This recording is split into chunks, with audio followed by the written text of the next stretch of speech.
Thank you. Senator Cassidy. Good to see you, sir. Good to see meet you. your family in New Orleans at the Super Bowl. Thank you. And I was struck when I asked, okay, I forget how much Social Security puts out per day. And I asked, you want to take that on? And you said, I handle 5 times that much per day right now.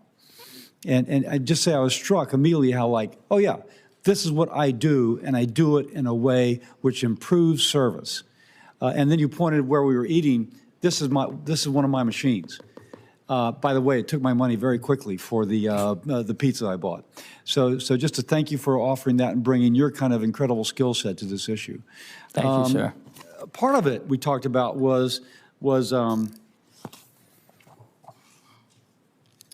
public-facing service, and particularly among older people who sometimes have a difficult time getting to an office. And they rely upon the phone because, frankly, they're homebound.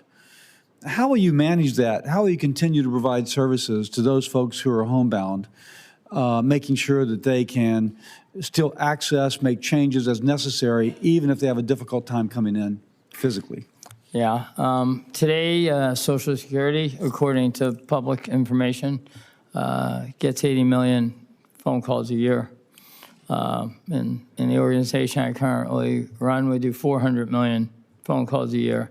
I see the phone as a mandatory way for people to communicate. I see phone technology as an opportunity, but at some point people want to talk to a live agent also, so we have to provide that. I think it's mandatory. I think it's part of meeting beneficiaries where they want to get met, whether it's in a field office, whether it's on the web, or whether it's on the phone. And I think it's ripe for enhancement always, but obviously, ultimately, people like sometimes to get reassurance from a person that they're going to get the benefits they Now, there's chronic require. wait times, I'm told, chronic wait times on the 1-800 number, so much so that people sometimes give up. And there's evidence it's improved, but it's still not where you would have it in the private sector. Well,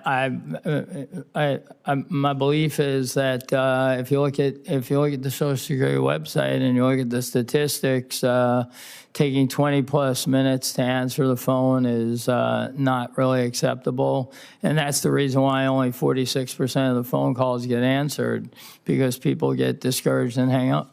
Using your experience, how could that be improved? Just more people answering? I think we could get that to under a minute. I think we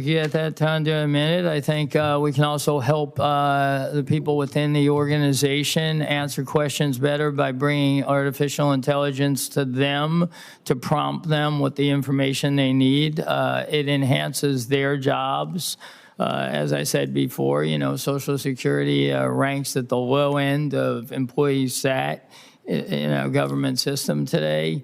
But, I believe technology is a great enabler. We do not need to rewrite every system within Social Security. We do not have to spend, lots of money on many of these things. We could do them with basic technology that's out there. That was one of the things that reassured me. All these things that seemed to be insurmountable in the Social Security Administration, you had done it. And so, again, thank you for bringing that expertise to us. One thing that I know is an issue is sometimes beneficiaries are overpaid, and then they're contacted later to recoup the money.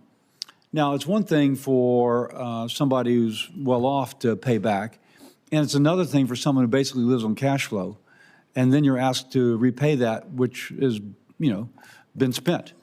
Any thoughts about that? How do we stop, one, the overpayments?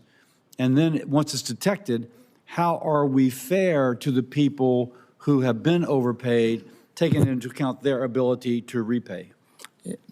Thank you. I think there's two things there. One is, as I like to say, the Inspector General report produces a 1% error rate.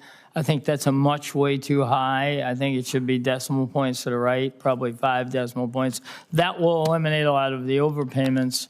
And then at the end of the day, we need to evaluate the ability to pay back and work it out. I know there was one way to do it. We've implemented another.